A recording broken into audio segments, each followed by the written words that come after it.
Olá, pessoal. Estamos mais uma vez com a nossa série Conhecimentos, Filosofando a Espiritualidade.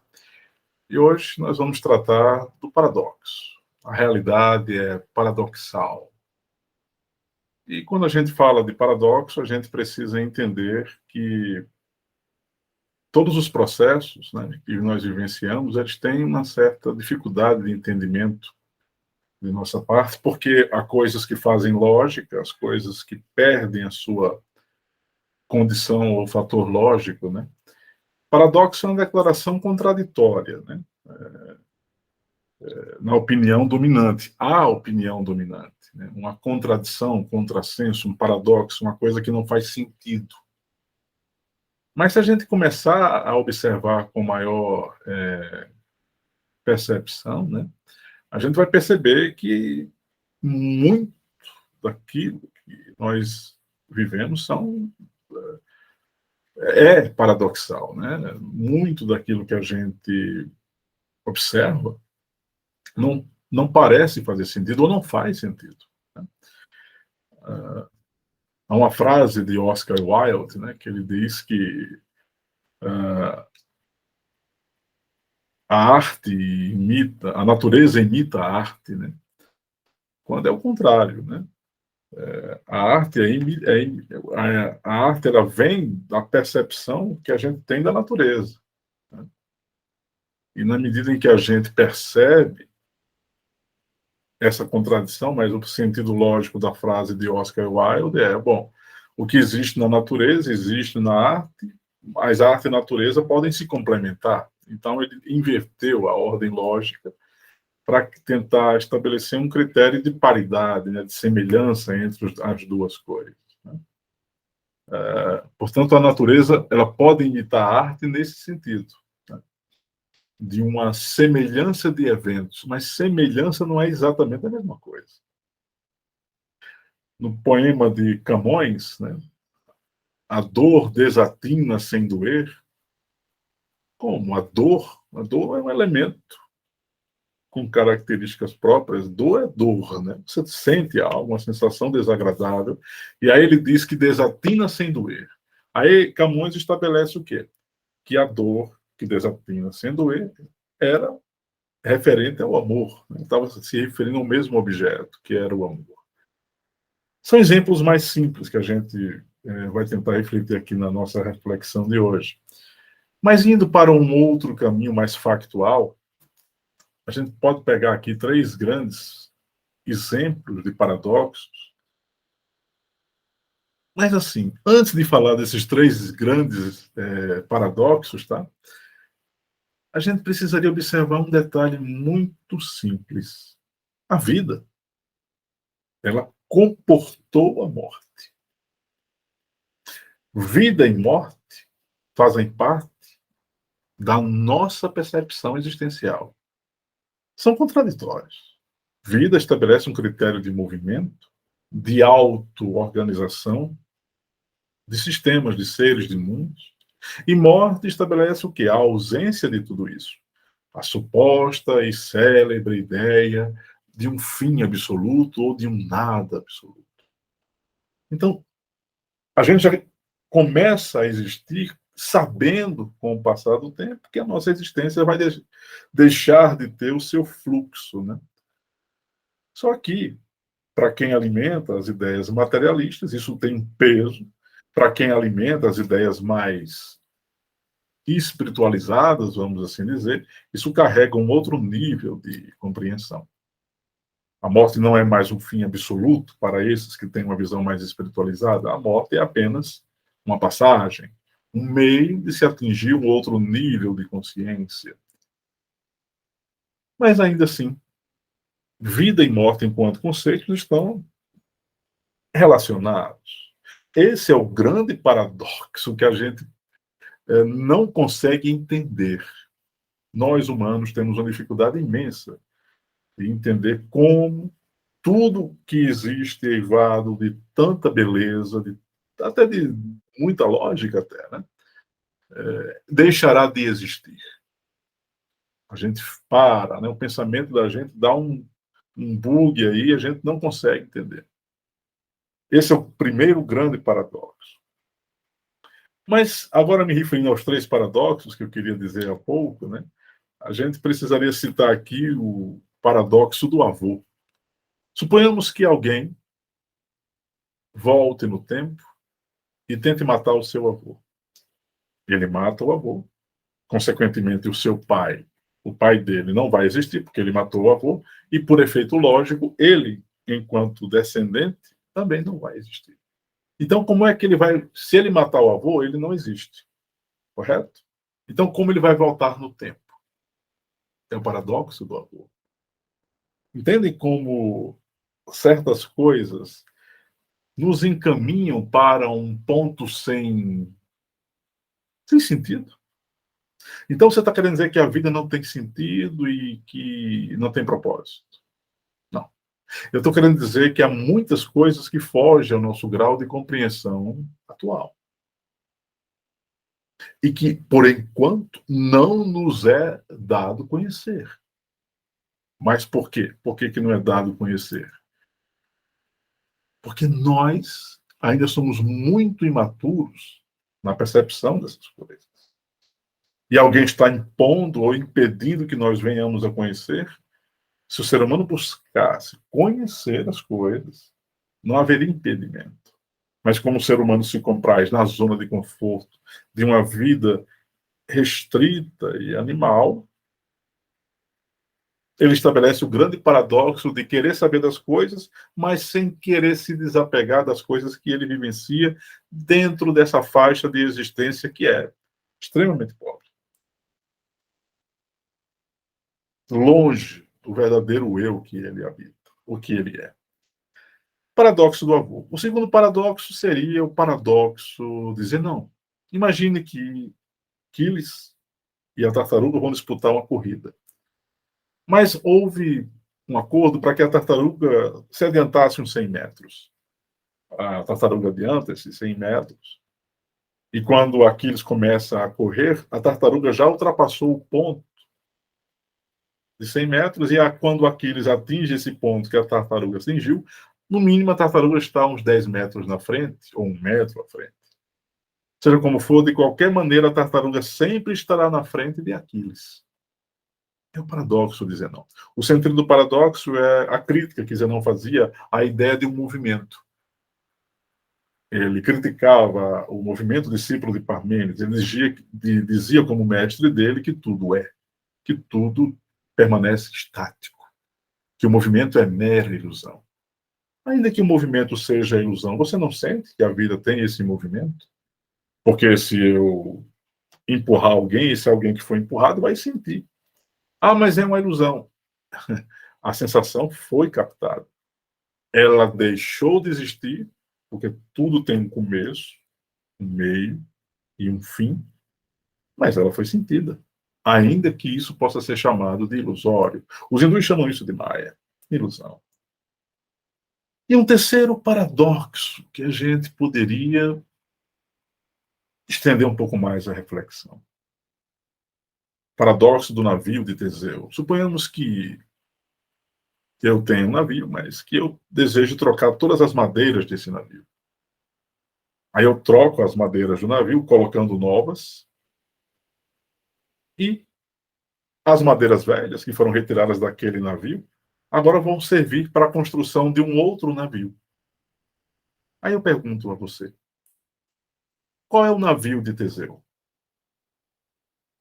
O navio que teve as suas madeiras trocadas por novas ou o navio com as madeiras velhas? Entendem o que é o paradoxo? É quando a noção de yin e yang, é quando a noção linear perde sentido. Os orientais criaram um troço chamado koans, uma coisa maravilhosa, estou brincando aqui, né? Os koans são uma forma de habilitar a mente, de treinar a mente, para não se fixar em raciocínios lógicos lineares fechados.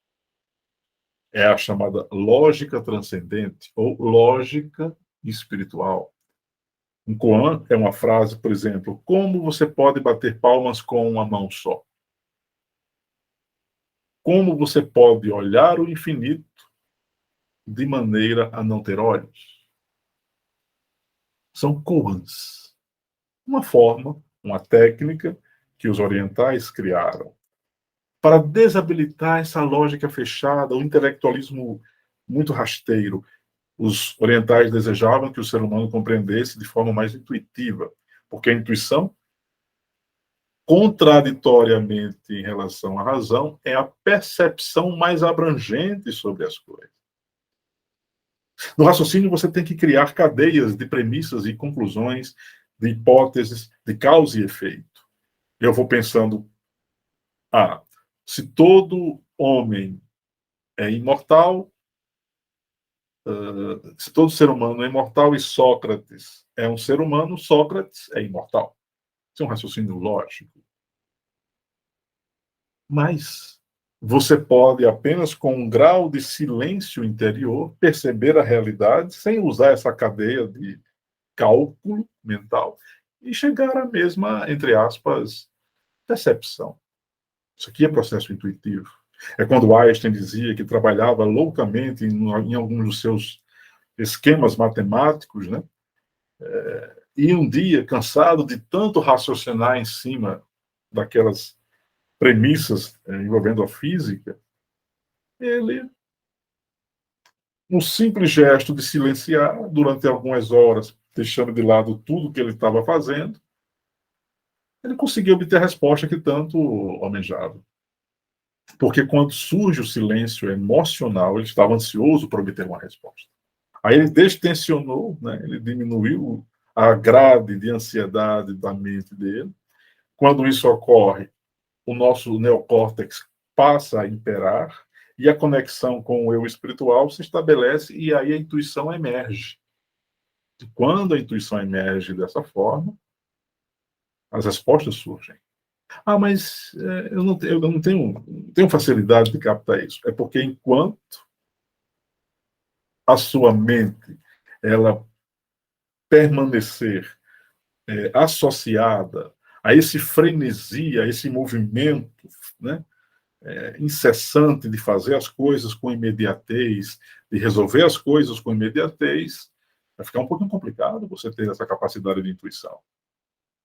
Então, na natureza, na realidade, existe um processo que é linear, mas um processo que é não linear. Querem um exemplo mais incisivo de algo paradoxal? A física quântica. A física quântica vai afirmar que, dependendo do modo como o observador interage com a realidade vai ser transformada pelo simples ato de percepção que esse observador estará atuando ali. E outra coisa, não é possível que você localize exatamente a posição de um elétron, porque o elétron está vibrando de tal forma que quando você mede um elétron, você não consegue perceber o outro estado de um outro elétron em outro campo. Há quem diga que alguém já conseguiu medir isso, mas isso fica para um outro momento. A própria percepção da realidade onda-partícula, né, essa realidade de que a luz é onda e a luz é corpuscular, essa visão dual também é contraditória e paradoxal. Como assim? Então, o experimento envolve a fenda dupla, né? A luz transpassa aquele paredão que foi colocado em frente ao projetor de luz e os fótons que foram emanados ali atravessaram tanto a parte que tinha uma espécie de vácuo no meio, quanto a parte que estava fora. Então, quando ela passou por meio do anteparo, quando os fótons passaram por meio do anteparo, eles passaram como onda e como partícula. Isso foi paradoxal, isso é contraditório. Há um outro conceito dentro da física quântica, o princípio da não localidade, o princípio também do emaranhamento, são dois outros princípios.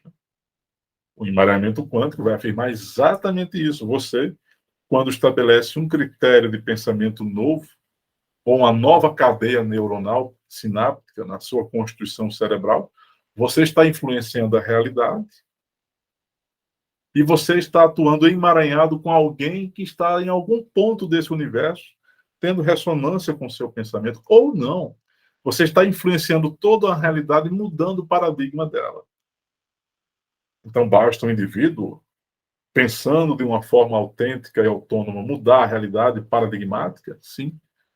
Mas é lógico, se uma massa crítica for criada, essa mudança de paradigma se estabelece de forma mais rápida. Então, eu tenho uma transformação mais incisiva. E é por isso que é fundamental que os seres humanos busquem ter uma forma diferente de ver a realidade. Quando a gente fala aqui que a realidade é paradoxal, que o universo é paradoxal, isso não é uma crítica.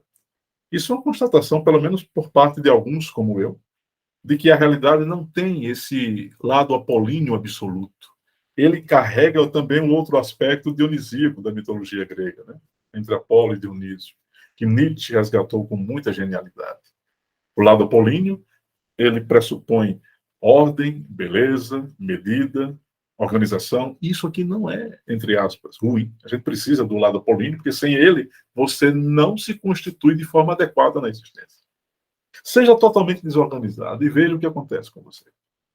Você não produz, você não consegue ser. Seja minimamente organizado, você consegue fluir na existência de uma certa maneira. O lado dionisíaco, né, que nos convida a uma atitude mais aventureira, né, menos presa a esses caixotes de organização, ele nos permite, sim, uma forma mais atuante em termos de criatividade, de liberdade mental. Isso é muito positivo, né? Porque se a gente sempre realiza sempre as mesmas coisas com esse grau de organização de forma fechada e rígida, a gente também não evolui. Tem que abrir um espaçozinho, né? Uma válvula de escape aí para que algo novo possa emergir, né? Algum grau de desorganização é profundamente recomendável. Mas eu estou me referindo a algum grau. Não estou dizendo que nós sejamos desorganizados. Espero que eu tenha sido claro nesse aspecto. A realidade, sim, ela é paradoxal. Porque o ser humano tem o seu paradoxo, né? O ser humano criou conceitos à sua imagem e semelhança, o próprio conceito de Deus. Mas existe um paradoxo que Epicuro falou sobre Deus, né? Sim. O ser humano cria a noção de algo perfeito, sendo ele imperfeito. Por uma ausência, por uma carência existencial, a gente projeta no ser superior o que nós não somos.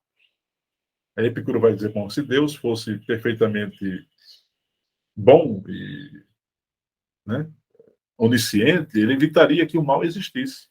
Ele não é onisciente, então ele pode evitar o mal. Se ele pode evitar o mal e não faz, e ele é onipotente, como é que isso fica? Né?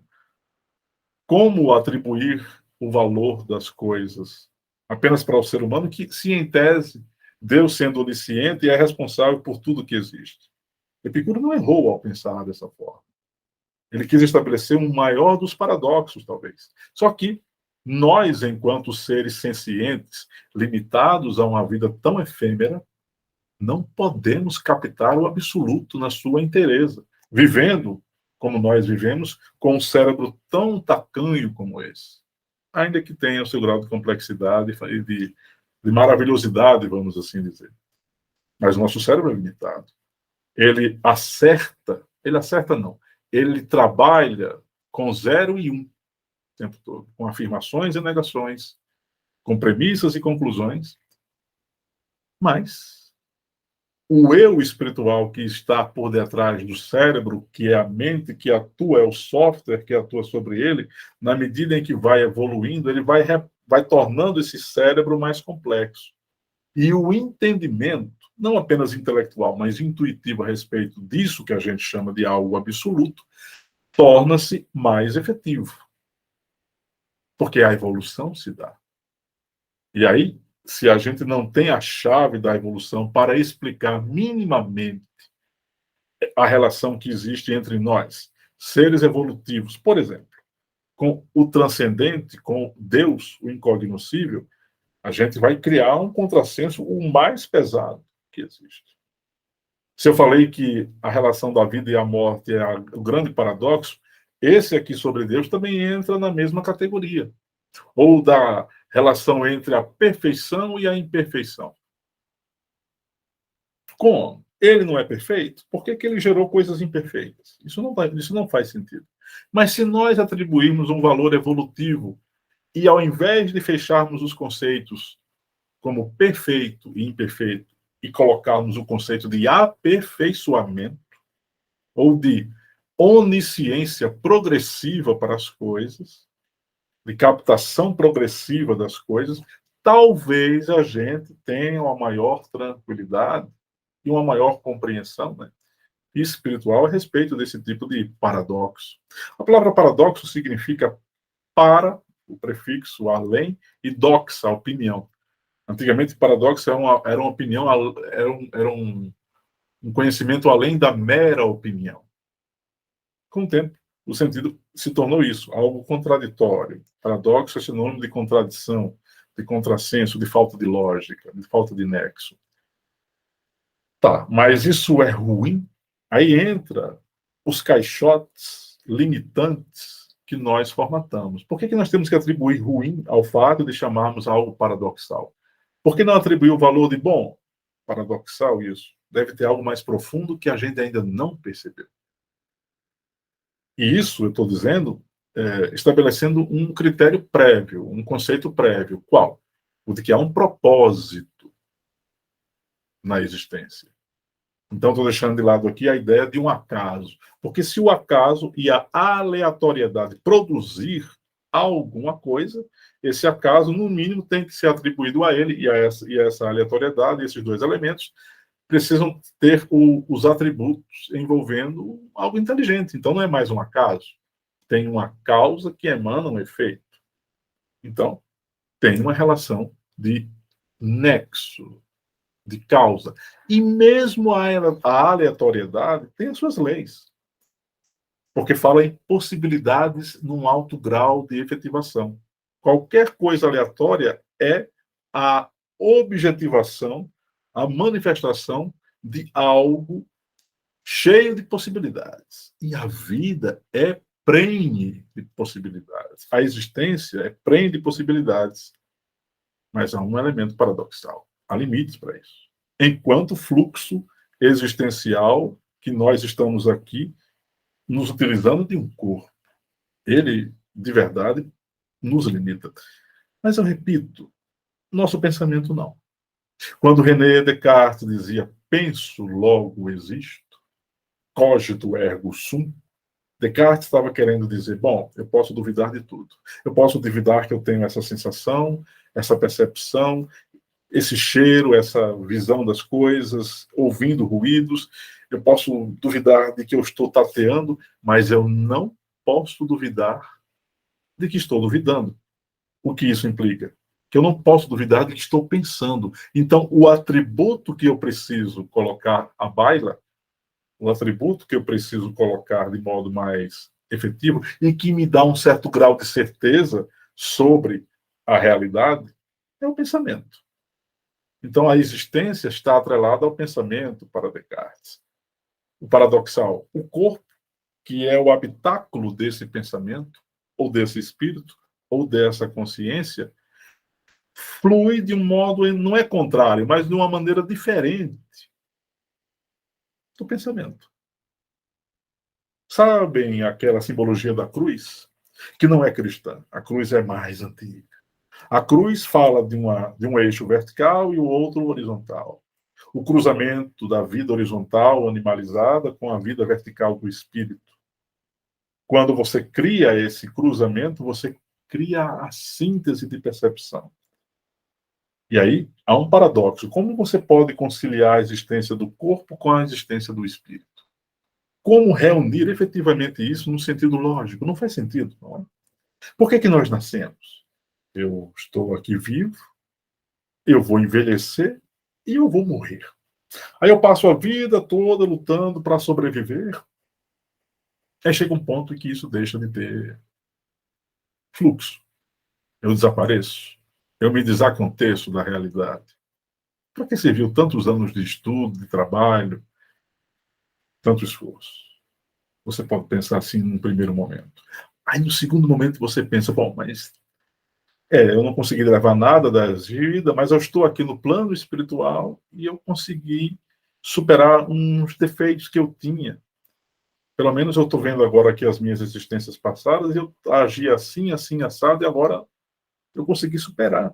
Então, serviu para um propósito. Eu consegui desenvolver habilidades psíquicas, com atitudes mentais que, com todo o esforço daquela existência, por mais que eu não tenha levado nada para esse plano espiritual que eu estou aqui, eu consegui efetivamente vencer alguns processos e carregar comigo as lembranças das boas vivências e os sentimentos que eu amealho em relação às pessoas que eu amo.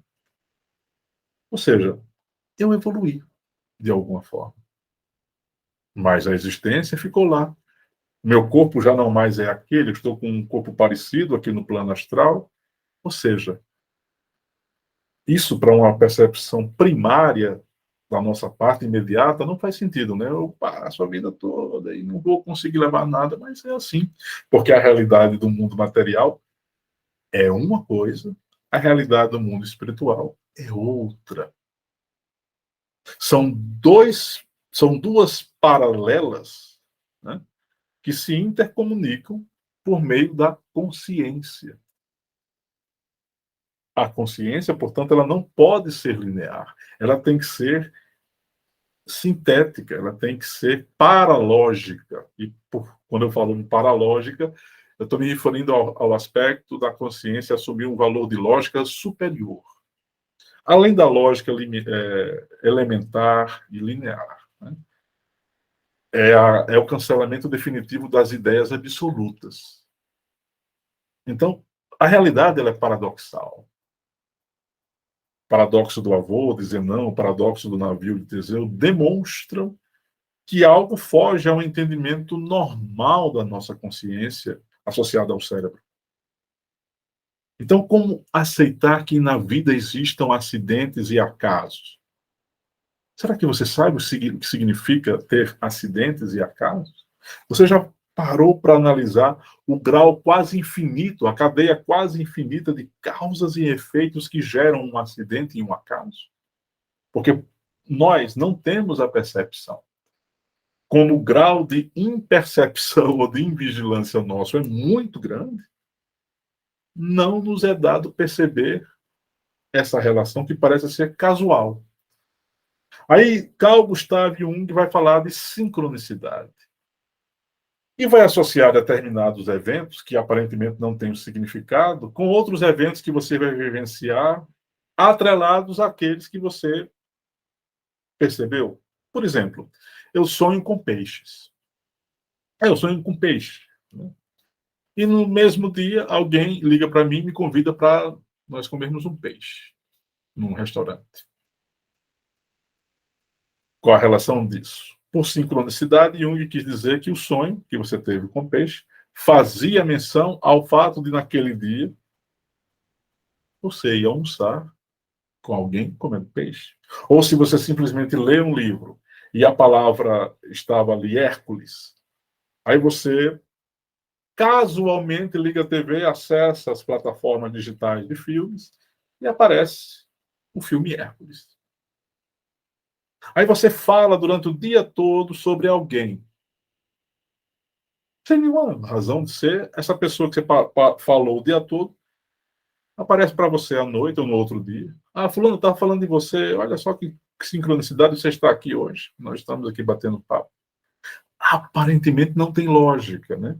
Mas por associação, e a sincronicidade é isso, nosso eu mais profundo, ele capta coisas que o cérebro não consegue captar, ou seja, ele consegue antever o que está por vir, e determinadas faixas, né, ou válvulas de escape, vamos assim dizer, entre o corpo mental e o corpo do cérebro, né, o corpo espiritual, mental superior e o cérebro são abertos em determinados momentos, e por isso você tem essas circunstâncias casuais, que não são casuais, são sincrônicas. Né? Tem uma sincronicidade. Os déjà vu, por exemplo, o déjà vu, tem como causa exatamente isso. Como o nosso corpo espiritual ele não está devidamente atrelado ao cérebro, todo mundo tem uma certa faixa de distância entre uma coisa e outra, tá? Então, é como se houvessem essas falhas, são as falhas da Matrix, né? Você consegue um déjà vu, eu já vivi isso. O seu eu espiritual, como é perene, ele consegue amealhar isso, ele consegue capturar isso. O cérebro é que tem uma dificuldade em dar uma interpretação lógica às vezes, e é por isso que muita gente sonha com muita falta de lógica, né? Mas na verdade, o conhecimento fica ali registrado, né, no seu eu espiritual, na sua memória espiritual profunda, e o cérebro vai repassar aquilo que você normalmente está condicionado a pensar, e é por isso que você tem dificuldade em interpretar determinados sonhos, né? Quando o Xuan Tse, discípulo de Lao Tse, fez a famosa frase, né, ou como ficou registrado na história espiritual do planeta, olha, eu acordei com uma sensação estranha. Aí o amigo dele perguntou, que sensação? Eu não sei se sou Xuan Tse que sonhou com a borboleta ou se sou a borboleta que sonhou que era Xuan Tse. O que Xuan Tse estava tentando dizer? Que não se fixe em regras lineares, em parâmetros lineares para definir as coisas, porque a própria definição em si já é um problema para nós. Então, quando ele relativiza o fato dele ser Xuan Tse e ser uma borboleta, ele está querendo afirmar que, ó, não rotula tudo, não, porque pode ser que no meio do rótulo aí existam outras coisas que você ainda não viu. Então é meio contraditório e paradoxal você afirmar que alguém é esse alguém com essa forma, com essa característica, sendo que você não percebeu o todo da pessoa. Você só consegue ver a parte que a pessoa projeta para você, por exemplo. Todos nós somos assim. Somos icebergs ambulantes, cuja profundidade nós aqui escondemos, às vezes para nos proteger, e às vezes porque nós desconhecemos aspectos que nós possuímos. E só temos o acesso a isso em determinadas circunstâncias. Então, a realidade ela é paradoxal. Ela transcende a mera percepção da superfície das coisas. A realidade é muito mais eivada de uma profundidade, né, de um conteúdo mais profundo que a gente ainda não acessou. E é por isso que, do ponto de vista espiritual, é recomendável que a gente não faça julgamentos prévios sobre nada, que a gente faça uma suspensão desses juízos, desses julgamentos, especialmente os julgamentos ético-morais, que a gente postula com tanta voracidade, né? Ficar julgando a vida de alguém por um defeito, transforma esse defeito num grande problema e deixa de lado as prováveis e supostas qualidades que esse alguém venha a ter. Porque nós gostamos ainda muito do aspecto mais tenebroso e sombrio, isso nos chama mais atenção. É só observar os índices de audiência, até mesmo aqui das plataformas digitais, das TVs, da mídia oficial, né? Quando é algo muito cheio de violência, de muito drama, chama a nossa atenção, mas quando uma reportagem fala de algo muito simplório, muito belo, a gente liga, mas não dá tanta atenção, acha isso muito pueril. Mas se tiver muita coisa ali acontecendo com um grau de, né, de dramaticidade, de violência, isso nos causa uma identificação extrema. Isso é prova de uma certa falta de lógica superior da nossa parte, né? Isso tem a ver com o uso apenas linear e emocional da nossa percepção. Se a gente sair do lado emocional e ir para o lado mais crítico, ou seja, olhando isso para fora, a gente vai ter uma outra leitura da realidade. O que parecia ser paradoxal pode deixar de existir. Como entender a vida com a morte? Mas espera aí, será que a morte é de fato morte? Não é uma outra forma de alcançar um outro patamar de existência com outras leis e com outros mundos e com outras formas?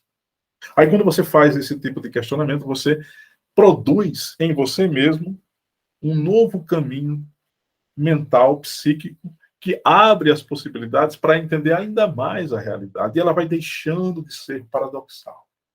O paradoxo também tem um aspecto ligado à ignorância. Porque na medida que você se mantém ignorante, e você diz que isso não tem sentido, não tem lógica, é porque em alguns casos você ainda não percebeu a profundidade daquele evento, daquela circunstância, daquilo que lhe estimulou a dizer, isso não faz sentido. De fato, há coisas que não fazem sentido, a gente precisa dizer que não faz sentido. É necessário, né, que a gente saiba falar com um grau de lógica, com premissas corretas, para que as conclusões tenham um sentido, uma coerência. Eu não estou defendendo aqui a falta de lógica. Eu estou dizendo que aquilo que a gente chama de contradição, de paradoxo, pode ser algo que nós não ainda percebemos devidamente, e suspender o julgamento sobre as coisas é a atitude mais adequada para entender progressivamente aquilo que a gente ainda não foi capaz de ler, a gente ainda não foi capaz de mensurar, de medir. Né? Portanto, fica essa nossa reflexão hoje sobre a realidade em sendo paradoxal. Reflita sobre esse tema. É importante que você não se feche em caixotes de verdades. Vá além, investigue, pesquise, compreenda. Esse é o nosso trabalho aqui, na nossa série Conhecimentos, Filosofando a Espiritualidade, no Centro de Estudos Fênix. Em outro momento, a gente retornará para mais uma aula, uma reflexão aqui em nosso canal. Um abraço, pessoal.